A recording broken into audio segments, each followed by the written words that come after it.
चलिए मित्रों, नमस्कार। भविष्य के शिक्षक, आपका हमारे YouTube चैनल में बहुत बहुत स्वागत है। हम प्रैक्टिस श्रृंखला के इस दौर में अच्छे अच्छे क्वेश्चन आपके सामने मैं लाते जा रहा हूं, और मैं ऐसे क्वेश्चन जो हर बुक से अलग अलग बुकों से छांट करके आपको एक निचोड़ दे रहा हूं। ठीक है, तो मित्रों हमारे YouTube चैनल को सब्सक्राइब ज़रूर कर लें और जुड़े रहें शिक्षक पात्रता परीक्षा वर्ग 3 और सीटेट के लिए। ठीक है, और चलिए दोस्तों, अगर तैयारी कर रहे हैं तो उसको स्मार्ट तरीके से हम करेंगे तो उसका लाभ बहुत ज़्यादा यहाँ पे मिलने वाला है। तो अब समय आपके पास में कम बचा हुआ है। प्रैक्टिस श्रृंखला में आपको ज़्यादा समय देना है, प्रैक्टिस अधिक से अधिक करना है। ठीक है, तो मित्रों मैंने इसके पहले भी प्रैक्टिस सेट दिए हुए हैं। हर विषय के प्लेलिस्ट में जाइए और हर विषय के प्रैक्टिस सेट आप पूरे लगाइए, आपको बहुत लाभ मिलने वाला है। तो चलिए दोस्तों, अब हम अगले क्वेश्चन की ओर बढ़ते हैं। हिंदी भाषा में सतत और व्यापक आकलन का उद्देश्य यह जानना है। क्या जानना है, यहाँ से आपको बताना है।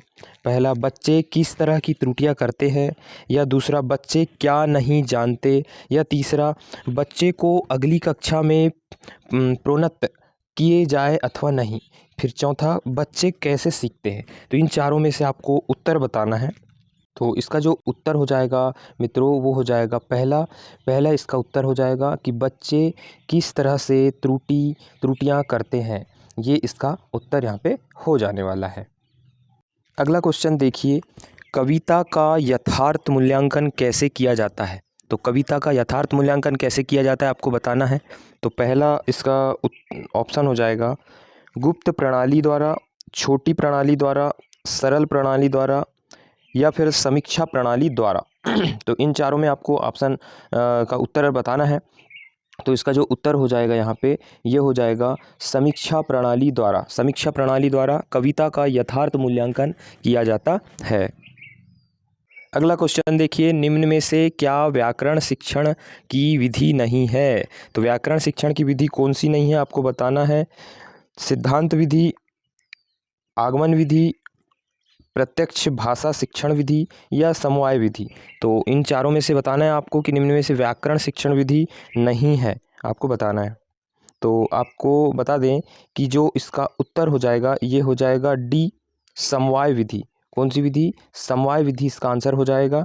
व्याकरण शिक्षण विधि ये नहीं है। ठीक है, बाकी सारी जितनी हैं ये सभी व्याकरण शिक्षण विधि होंगी, समवाय विधि नहीं होगी। चलिए अगला क्वेश्चन देखते हैं। हिंदी की कक्षा में प्रायः हिंदीतर भाषी बच्चे हिंदी सीखने में अनेक कठिनाइयों का सामना करते हैं, क्योंकि आपको बताना है यहाँ पे इसका उत्तर क्या होगा।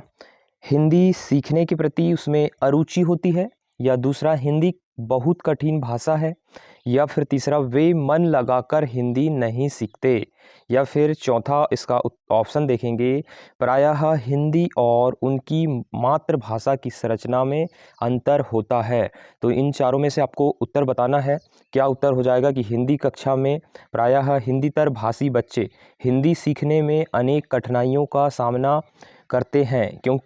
क्यों करते हैं कठिनाइयों का सामना? तो इसका जो उत्तर हो जाएगा आपको बता दें, इसका उत्तर हो जाएगा सबसे लास्ट वाला, प्रायः हिंदी उनकी मातृभाषा की संरचना में अंतर होता है। ठीक है, तो ये इसका आंसर लास्ट वाला हो जाएगा यहाँ पे। ठीक है, अगला क्वेश्चन देखते हैं हम। चलिए अगले क्वेश्चन की ओर बढ़ते हैं। भाषा तब सबसे सहज और प्रभावी रूप से सीखी जाती है जब, चारों ऑप्शन को पढ़ के बताना है आपको। पहला ऑप्शन पढ़ेंगे यहाँ पे हम, भाषा शिक्षक कठोर रवैया अपनाते हैं। दूसरा, भाषा प्रयोग की दक्षता प्रमुख उद्देश्य है हो, या फिर तीसरा, भाषा की पाठ्य पुस्तक में अधिक से अधिक पाठों का समावेश हो, या फिर चौथा, भाषा के नियम कंठस्थ कराए जाएं। तो यहाँ पे इसका उत्तर बताना है आपको। तो इसका जो उत्तर हो जाएगा आपका, इसका उत्तर हो जाएगा बी। क्या हो जाएगा?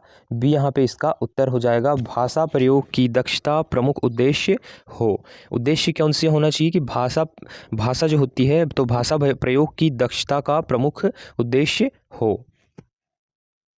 क्वेश्चन देखिए अगला, निम्न में से छात्रों को बोलना सीखने के लिए विद्यालय में निम्नलिखित क्रियाकलापों में से किसका प्रयोग नहीं किया जाना चाहिए? किसका प्रयोग नहीं किया जाना चाहिए?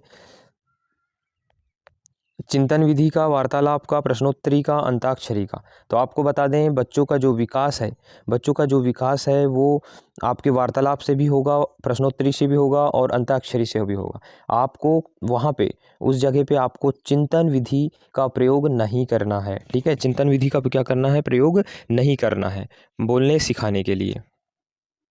अगले क्वेश्चन की ओर बढ़ते हैं। निम्न में से बालक के संवेगों स्थायी भावों का मातृभाषा से कैसा संबंध है? संवेगों और स्थायी भावों का मातृभाषा से कैसा संबंध है, यहाँ पे बताना है। तो सीधी सीधी बात है कि इसका संबंध तो बिल्कुल घनिष्ठ होगा। कैसा होगा? घनिष्ठ संबंध यहाँ पे हो जाने वाला है। तो इसका जो आंसर हो जाएगा ये हो जाएगा आपका घनिष्ठ। अगला क्वेश्चन देखिए, निम्न में से भाषा की शिक्षा के अंतर्गत सुनने का क्या अर्थ है? सुनने का अर्थ क्या है? इसको ध्यानपूर्वक आप इस आंसर को देना है। तो चारों ऑप्शन को पढ़ेंगे हम कि बोधपूर्वक श्रवण, दूसरा केवल ध्यानपूर्वक श्रवण, केवल ध्वनि श्रवण, या फिर ध्वनिपूर्वक श्रवण के साथ ध्वनि श्रवण।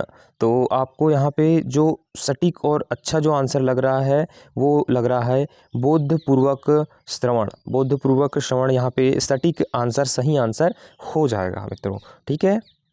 अगला क्वेश्चन देखिए, परीक्षण की वास्तविक रचना से पूर्व उसकी प्रारंभिक जांच कर लेनी चाहिए। इस प्रारंभिक जांच को निम्न में से क्या कहते हैं?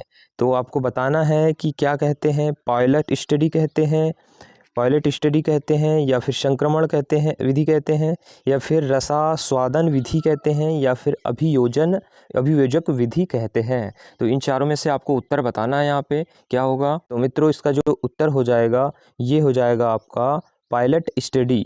परीक्षण की वास्तविक रचना से पूर्व उसकी प्रारंभिक जांच कर लेनी चाहिए। इस प्रारंभिक जांच को क्या कहते हैं? वो कहते हैं पायलट स्टडी हम कहते हैं, ठीक है। पायलट स्टडी हम इसको कहते हैं।